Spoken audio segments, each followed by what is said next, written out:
C'est ici, une nuit j'ai fait un rêve, j'ai vu une carte du continent africain, et le continent africain était lavé dans le sang de Jésus-Christ le Rédempteur, du nord au sud, de l'est à l'ouest.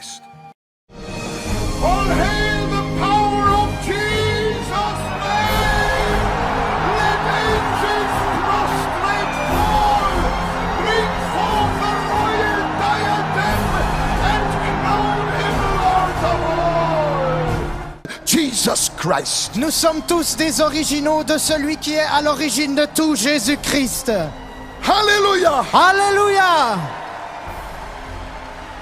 Lord Jesus, I thank you that you are here. Seigneur Jésus, je te remercie de ce que tu es ici. You are the giver of this flame. Tu es celui qui donne cette flamme. Reinhard Bonnke est un missionnaire chrétien évangélique allemand. Il est né le 19 avril 1940 à Königsberg, en Allemagne. Il est mort le 7 décembre 2019 à Orlando, en Floride. Il est surtout connu pour ses grandes campagnes d'évangélisation sur tout le continent africain.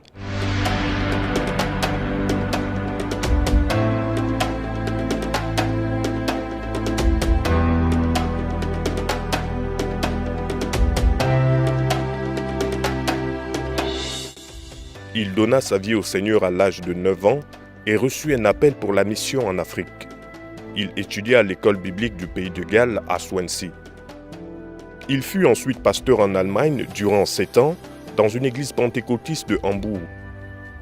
Il commença son œuvre missionnaire en Afrique en 1967 au Lesotho. Il l'élargit par la suite à tout le continent africain.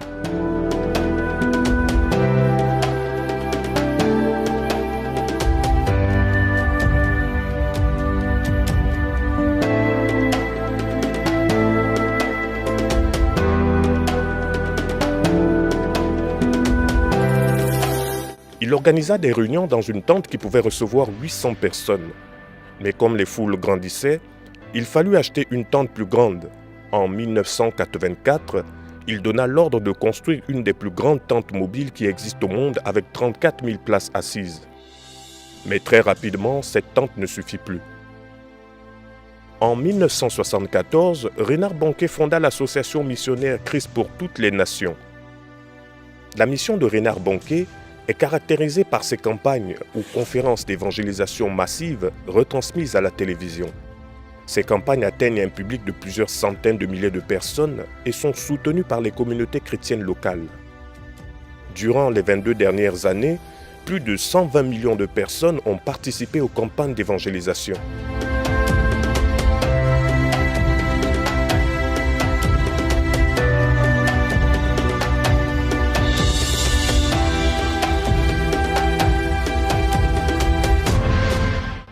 Il est l'un des évangélistes les plus influents en Afrique. Depuis seulement l'année 2000, plus de 50 millions de personnes se sont décidées pour Jésus-Christ.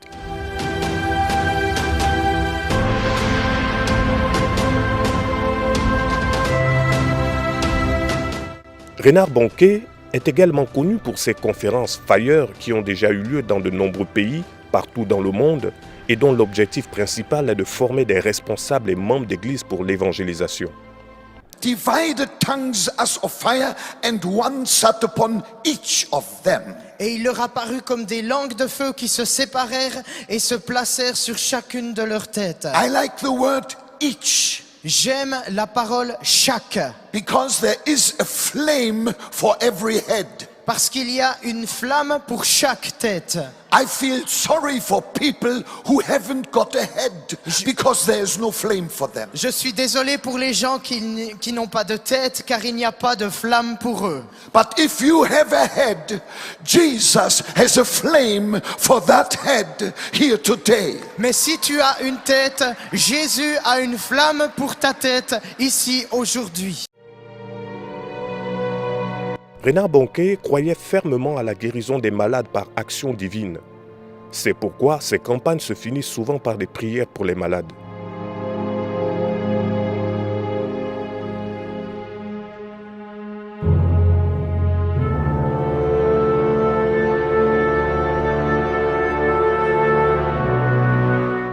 Reinhard Bonnke est décédé le 7 décembre 2019. Il est décédé paisiblement, entouré de sa famille, selon une déclaration signée par sa femme.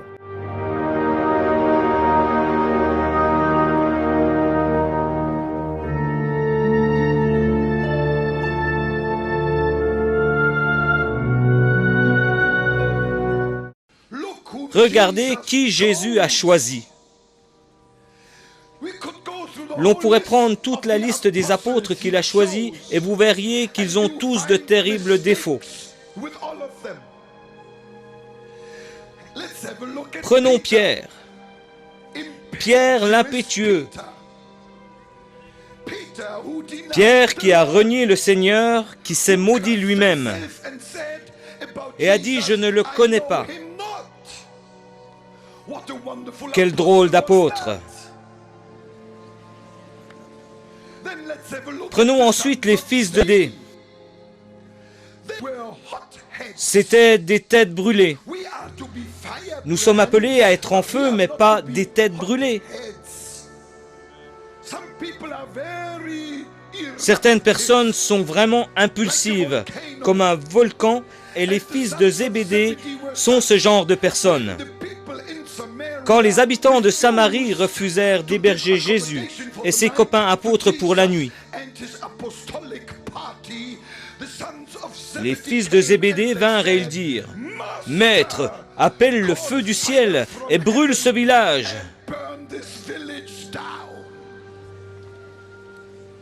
Quel drôle d'apôtre! Je crois qu'ils avaient Élie plus en tête que n'importe qui d'autre. Mais Jésus n'est pas venu pour brûler les villages. Il est venu pour sauver ceux qui sont perdus. Je pourrais continuer encore et encore. Prenons le pire de tous les apôtres. Laissez-moi vous présenter Judas Iscariote. Nous savons tous que Judas a trahi le Seigneur avec un baiser. Avec un baiser. Quel crime terrible! Mais nous savons quelque chose de plus sur ce Judas que Jésus a choisi. La Bible dit que Judas était un voleur. Il savait que Judas était un voleur et il lui donna la bourse des apôtres. Alors voilà, je me trouvais avec le problème suivant. Je ne peux pas croire que Jésus ait prié toute la nuit. 12 heures complètes pour ne finalement recevoir que le nom de gens tellement ordinaires. Des gens très ordinaires. Mais qu'a-t-il donc bien pu prier? Pourquoi a-t-il prié pendant 12 heures? Qu'est-ce qui était sur son cœur? Que pouvait-il bien penser? A-t-il prié « Mon Père » C'est toujours ainsi qu'il s'adressait à lui. « Mon Père, montre-moi les 12 Superman d'Israël.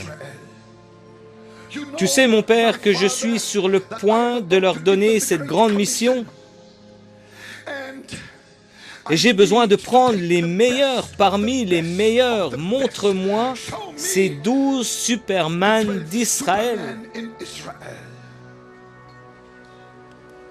Jésus, je peux vous l'assurer, n'a pas prié ainsi, car il n'y avait pas de Superman en Israël.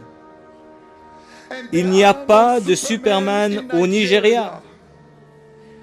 Il n'y a pas de Superman en Allemagne. Il n'y a pas de Superman aux États-Unis. Il y a des Superman à Hollywood, mais ils sont tous faux.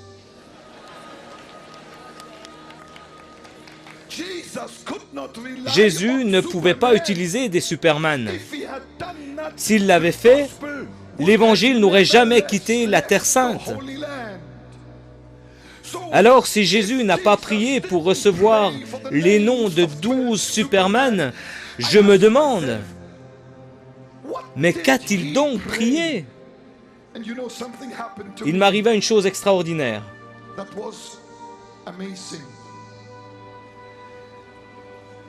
Un jour, le Saint-Esprit m'emmena sur la montagne où Jésus avait prié, et c'était un peu comme si j'entendais ce qu'il avait bien pu dire à ce moment-là. Voulez-vous savoir ce que Jésus a prié? Voilà qu'il a prié.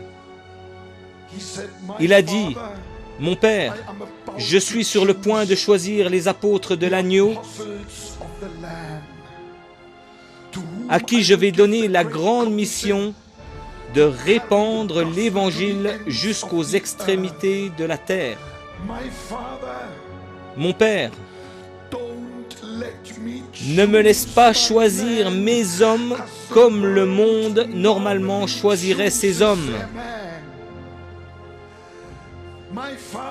Mon Père, ne me laisse pas tomber dans le piège de planifier le succès comme les gens, les rois et les dirigeants normalement planifieraient leur succès.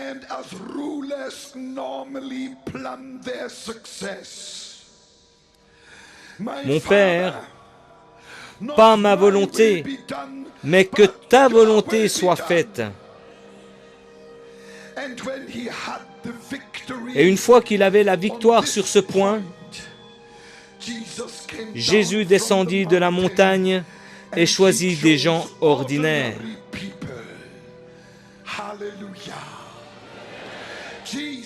Jésus a choisi des gens ordinaires, des gens comme moi et des gens comme vous. Et je comprends ceci. Si Jésus rend ses serviteurs capables, il peut prendre le plus faible, il peut prendre le plus ordinaire. Ça ne change rien, car le faible sera fort dans le nom de Jésus. Alléluia. Alléluia. Je crois savoir comment nous aurions choisi. Nous aurions été à l'université de Jérusalem et aurions dit, « Donnez-moi une liste des hommes les plus brillants et les plus intelligents, les meilleurs dans leur classe avec les notes les plus élevées. Donnez-moi les noms de ceux qui savent le mieux influencer les foules,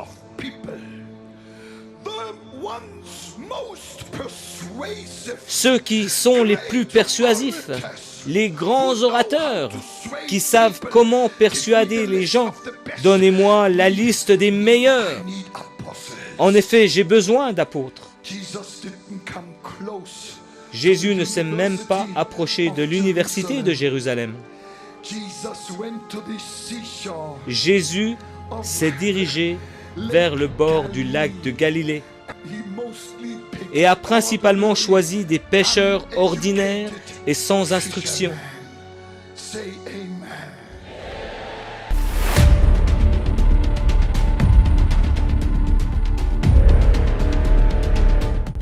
Tout le monde l'a abandonné. Et ce jour-là, il n'y avait personne pour l'aider.